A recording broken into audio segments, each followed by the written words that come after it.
स्वागत है आपके अपने चैनल जिज्ञासा पीसीएम में। तो आज हम बात करेंगे चैप्टर 1। आज से कौन सा सीरीज शुरू कर रहे हैं? 5 इंपॉर्टेंट क्वेश्चन, एक एक चैप्टर के कम से कम 5 या 10 इंपॉर्टेंट क्वेश्चन बताएंगे और ये बोर्ड के दृष्टि से इंपॉर्टेंट रहेंगे, जो आप लोग के लिए क्या रहेगा, वेरी वेरी इंपॉर्टेंट रहेगा। इसको एकदम तैयार करके जाइए, बोर्ड में जरूर देखने को मिलेगा। अब इसी कई वीडियो आती रहेंगी, ठीक, हमेशा हमेशा वीडियो ये आती रहेंगी। आप लोग देखिए और चैनल को सब्सक्राइब और वीडियो को शेयर कीजिए। चलिए शुरू करते हैं। पहला चैप्टर, आपका पहला चैप्टर का नाम है वास्तविक संख्याएं। कौन सा चैप्टर का नाम है? वास्तविक संख्याएं। ये आपका चैप्टर 1 है, अध्याय 1 है, अध्याय 1। इसमें से पहला इंपॉर्टेंट क्वेश्चन हम बताने जा रहे हैं, ध्यान से देखिएगा।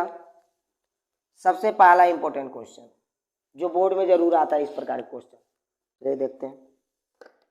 जैसे कि इसमें आ जाता है कि एचसीएफ ज्ञात कीजिए, किस विधि द्वारा? यूक्लिड विभाजन का प्रयोग करके क्या ज्ञात कीजिए? एचसीएफ ज्ञात कीजिए। तो एचसीएफ कैसे ज्ञात किया जाता है, आसान भाषा में समझेंगे और इसी सीरीज में आएगा बेसिक वीडियो, ठीक है। चलिए, तो अगर दो संख्याएं आपको दिया रहे, उसका एचसीएफ हम कैसे ज्ञात करेंगे? पहला क्वेश्चन है यूक्लिड विभाजन का प्रयोग करके एचसीएफ ज्ञात कीजिए। क्या ज्ञात करने के लिए? एचसीएफ। ये इंपॉर्टेंट क्वेश्चन रहता है, 2 नंबर या 3 नंबर में क्वेश्चन पूछ देता है। जैसे कैसे ज्ञात किया जाता है, देखिए ध्यान से। मान लेते हैं दो संख्याएं हैं, मान लेते हैं एक 25 है और मान लेते हैं एक 125 है। ये दो संख्याएं हैं। कह दे कि इन दोनों का क्या ज्ञात कीजिए? एचसीएफ ज्ञात कीजिए। किस विधि द्वारा? यूक्लिड विभाजन एल्गोरिथम का प्रयोग करके। जैसे आपके स्क्रीन पे दिखाई दे रहा होगा एक क्वेश्चन। अब देख लीजिए, यहाँ पे क्या करेंगे, सबसे पहले इसका फार्मूला होता है A equal to B Q plus R. Formula क्या होता है? A equal to B Q plus R. ये आपका क्या है? फॉर्मूला है। अब इसमें हम क्या करेंगे, ए किसको मानेंगे, बी किसको मानेंगे, आर किसको मानेंगे, इसको देखेंगे। तो सबसे पहले हम ए मानेंगे जो सबसे बड़ा रहेगा। तो इसमें सबसे बड़ा कौन है? 125। तो इसको हम क्या मान लेंगे? ए मान लेंगे, ठीक। और उसके बाद सबसे छोटा क्या है? 25। इसको क्या मान लेंगे? बी मान लेंगे। सबसे बड़े को ए, सबसे छोटे को बी। इतना समझ में आ गया? उसके बाद से क्या करेंगे, इस फार्मूले में रखेंगे। तो सबसे बड़ा 125 बराबर बी, बी किसको माने हैं? 25 को। और Q और R का मान हमको नहीं पता है, पता नहीं है। अब इसको निकालेंगे। इसको निकालने के लिए हम क्या करेंगे, इसका इसमें भाग दे देंगे, वो भी रफ कार्य में। जैसे कि देखिए यहाँ पर 25 हो गया, भागे 125। ध्यान से देखिएगा, ये भाग देना जरूरी है। 25 से काटेंगे, 25 दूना 50, 25 तिया 75, 25 चौको 100 हो जाएगा। 25 पचे 125, 5 बेर में 125 कट जा रहा है, यानी 0 आ गया। ये आपका Q का मान हो गया और ये आपका R का मान हो गया। तो Q का मान कितना आया? 5 और R का मान 0। अगर जो R का मान 0 नहीं आता तब अलग तरीका लगाते और आगे हम बढ़ाते। ये तो पहले बार में R का मान आ गया, तो इसका एचसीएफ कितना होगा? एचसीएफ बराबर यह जो आपका होगा वही आपका एचसीएफ होगा, बी के जगह पर। एक और क्वेश्चन लेते हैं इसी कड़ी में, ठीक है।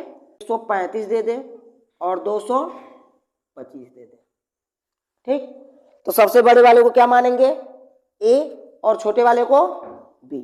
सबसे बड़ा क्या है? 125। छोटा क्या है? 135। तो ए किसको माने हैं? 225 को। बी किसको मानेंगे? 135। Q और R का मान तो हमको नहीं मालूम है, तो गुणे करके और प्लस करके छोड़ देंगे। Q और R का मान जब निकल जाएगा तो रख लेंगे।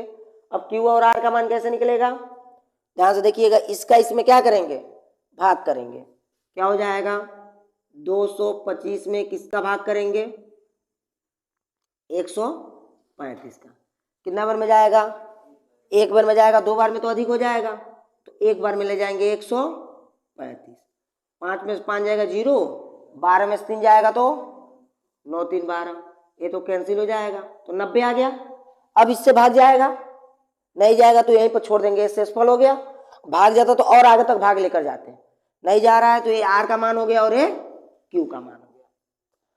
क्यू का मान कितना आया 1 और आर का मान 90 आ गया आया ना। अब क्या करेंगे, इसका काम खत्म हो गया, इसका हो गया काम खत्म, इसको फेंक देंगे उधर। क्या करेंगे, उधर फेंक देंगे, मतलब हटा देंगे। इसको फेंकेंगे इस बगल, बराबर की इस बगल, तो क्या हो जाएगा 135 आ गया बराबर। एक से कुछ मतलब नहीं रहता क्यू से। अभी जो आर का मान है वो आ जाएगा इसके जगह पर। फिर हमको क्यू और आर का मान हमको नहीं मालूम है, फिर क्या करेंगे 90 का इसमें भाग करेंगे। ऐसा समझ में, 90 का भाग किस में करेंगे 135 में। ये सब रफ कार्य करेंगे तो 2 बार में अधिक हो जाएगा, 1 बार में लेकर जाएंगे तो कितना आएगा 5, 45 आ गया। इससे और भाग तो जाएगा नहीं। ये आपका आर का मान हो गया, ये आपका क्यू का मान। कोई दिक्कत यहाँ तक हो जाएगा। अभी हो जाएगा क्यू का मान 1, आर का मान कितना हो जाएगा 90 हो जाएगा, 45 हो जाएगा। तो अब 135 का काम खत्म, 135 को फेंक देंगे, 90 को इधर लेकर आएंगे तो 90 हो जाएगा। और जो ये 45 है, जो ये आर का मान है वो इधर आ जाएगा। फिर भाग देंगे, अरे भाग तब तक देते रहेंगे जब तक ये 0 ना आ जाए। गुणे क्यू का मान भी नहीं मालूम है, आर का भी मान नहीं मालूम है। अब हम क्या करेंगे 45 का किस में भाग देंगे 90 में। 45 दूना 90, अब 0 आ गया। अब क्यू का मान कितना हो गया 2, क्यू का मान 2 हो गया और आर का मान 0 हो गया। अरे समझ में। अब ये क्या हो गया, तब यहाँ पर जब आर बराबर जब 0 आ जाए तो एचसीएफ बराबर क्या हो जाएगा 45 हो जाएगा। ये आपका एचसीएफ बराबर आंसर आ जाएगा। इसी प्रकार से आपके कई क्वेश्चन हैं जो होमवर्क के रूप में आप लोग लगा लीजिएगा, जो आपके स्क्रीन पर दिखाई दे रहे होंगे। होमवर्क ग्रुप में इसको सब क्वेश्चन को लगा लीजिएगा। जो आपको नहीं समझ में आएगा कमेंट कीजिएगा, उसका फिर वीडियो बनाया जाएगा। ठीक है, अब चलिए अगला क्वेश्चन देखते हैं। पहला क्वेश्चन समाप्त हो गया। ये वेरी इंपॉर्टेंट था, एचसीएफ ज्ञात करना, वेरी इंपॉर्टेंट क्वेश्चन एचसीएफ ज्ञात करना। ठीक है, अब चलते हैं अगला क्वेश्चन। नेक्स्ट क्वेश्चन देखते हैं जो वेरी इंपॉर्टेंट है, ये बहुत बार आता है, इंपॉर्टेंट है, वेरी इंपॉर्टेंट। मान लीजिएगा कि ये पेपर में जरूर आएगा। 2 टाइप से क्वेश्चन है, दोनों टाइप से क्वेश्चन बता दे रहे हैं, कैसे आएगा कैसे लिखेंगे। कई लोग बहुत ज़्यादा गलतियां करते हैं। जैसे कि आ जाए सिद्ध कीजिए कि √2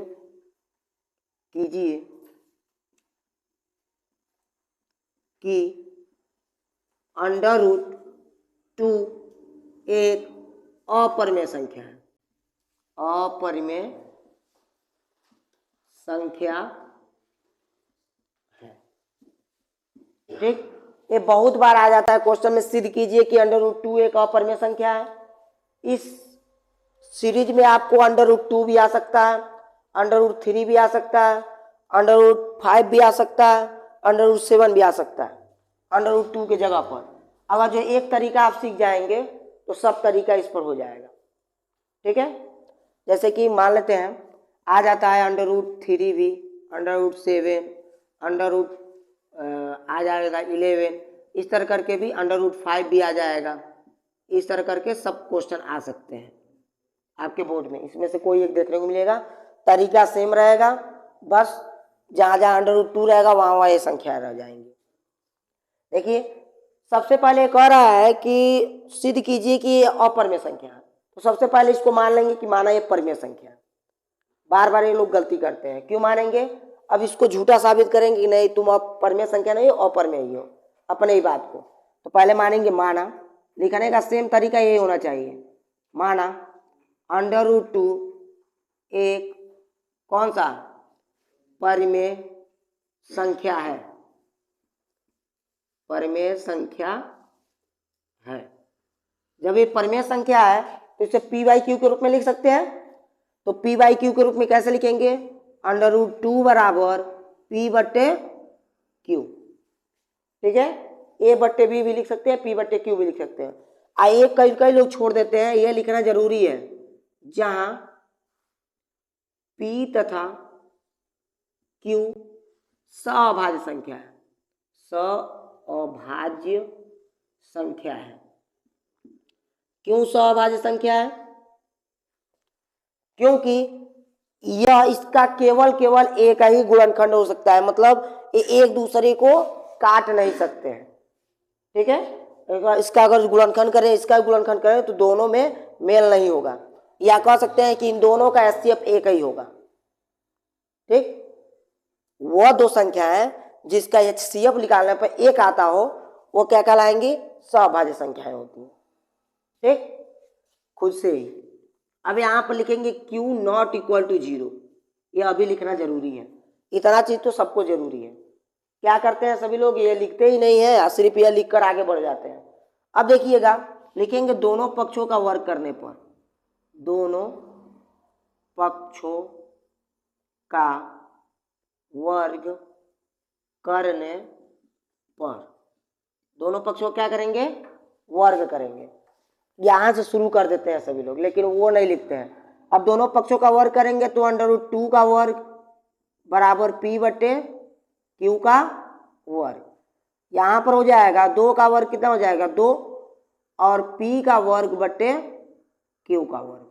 ये हो गया। तो देखिएगा, अब यहां पे लिखेंगे Q को उधर पसंद करेंगे, 2 को इधर लेकर आएंगे, तो Q² बराबर P² बटे 2। अब यहां पर एक प्रमेय लगता है, जो प्रमेय सभी लोग नहीं लगाते हैं, इसको मान लेंगे समीकरण फर्स्ट। क्या लिखेंगे? समीकरण फर्स्ट। यहां पे एक प्रमेय लगेगा जो कहता है कि अगर 2P² को विभाजित कर रहा है तो 2P को भी विभाजित करेगा। लिखेंगे जब 2P² को विभाजित कर रहा है तो P को भी विभाजित करेगा,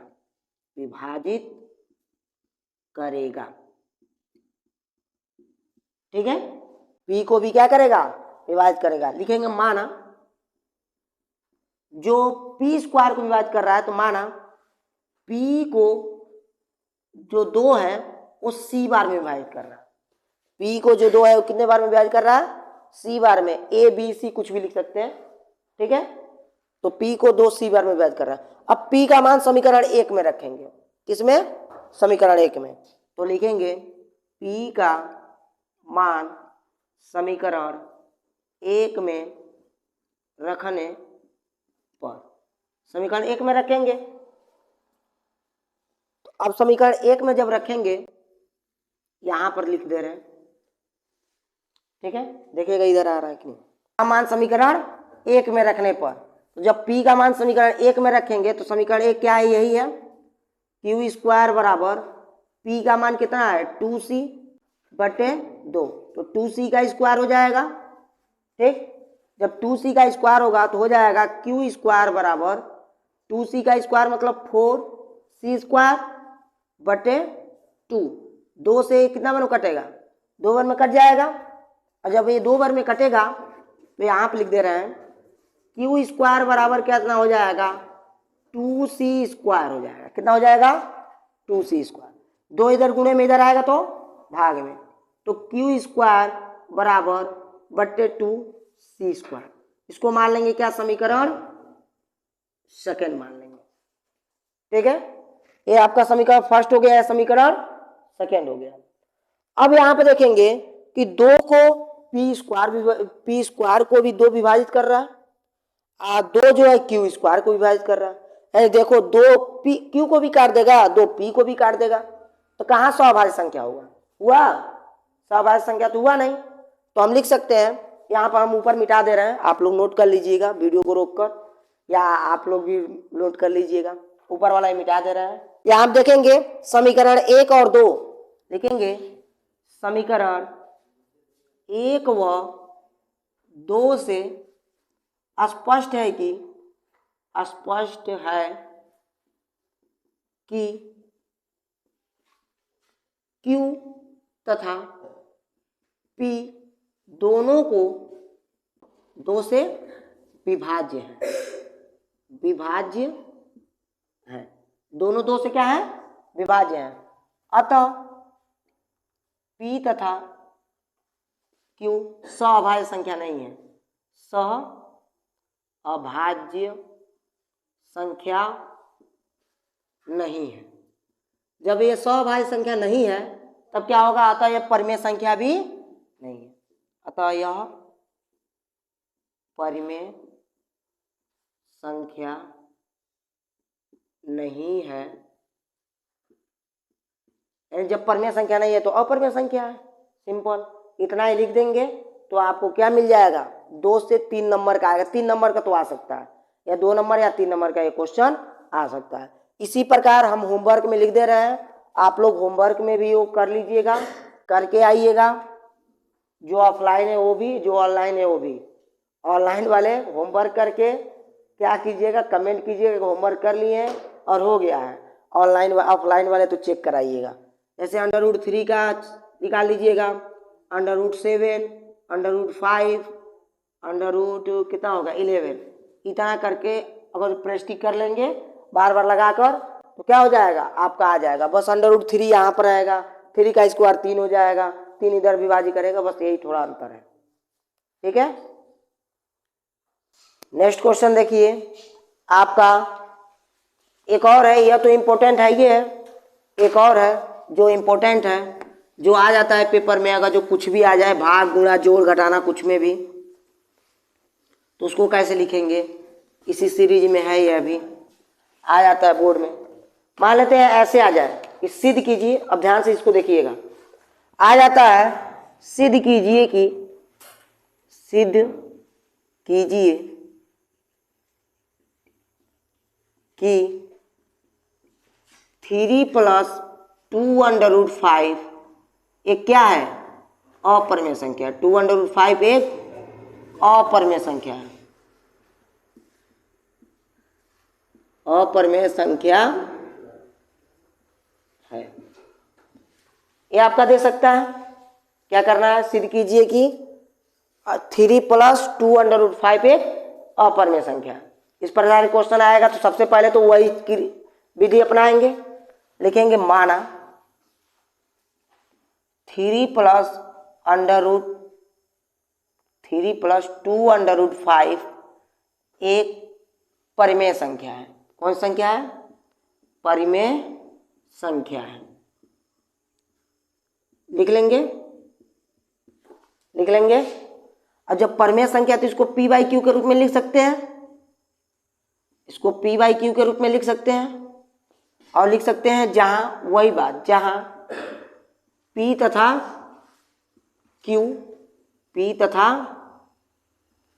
Q क्या है, सअभाज्य संख्या है, सअभाज्य संख्या है। लिख सकते हैं सअभाज्य संख्या है।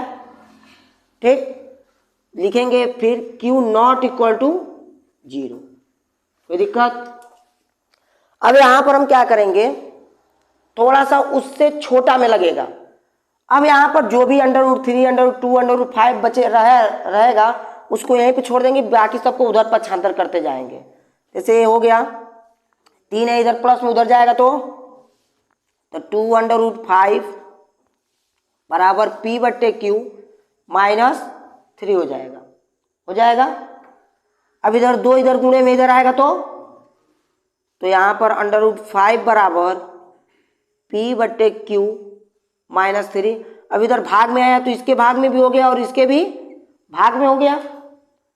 ठीक, इसको मान लेंगे समीकरण 1। क्या मानेंगे, यहाँ पर लिखेंगे समीकरण 1 से, समीकरण 1 में √5 एक क्या है, अपरिमेय संख्या है, अपरिमेय संख्या है, अपरिमेय संख्या है। तब लिखेंगे अतः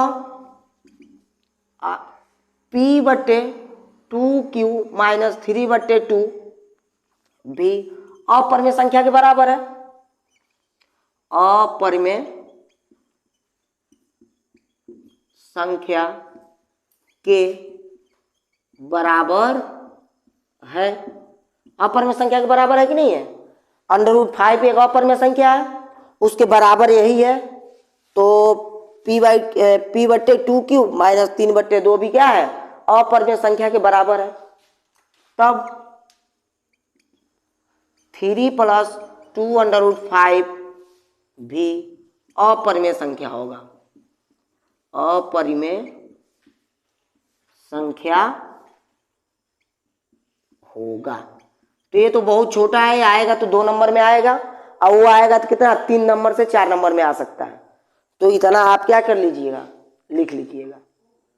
हाँ, यह वाला हो गया, बहुत छोटा है, इतना ही है, वर्ग वर्ग नहीं करने की जरूरत है।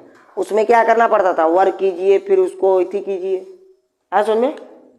अभी होमवर्क में इसमें लिखिएगा कि आपको सिद्ध करके आना है कि 2 + 3√3 एक अपरिमेय संख्या है, यह और सिद्ध करना है कि 3√7 एक अपरिमेय संख्या है। ये 2 क्वेश्चन, एक क्वेश्चन और 2 - √2 एक अपरिमेय संख्या है। इस तरह करके आपको सिद्ध करके आना है होमवर्क में, ठीक है। तो ये आपका इम्पोर्टेंट जो क्वेश्चन था पहले चैप्टर का वो समाप्त होता है। मिलते हैं अगले वीडियो में, तब तक के लिए जय हिंद।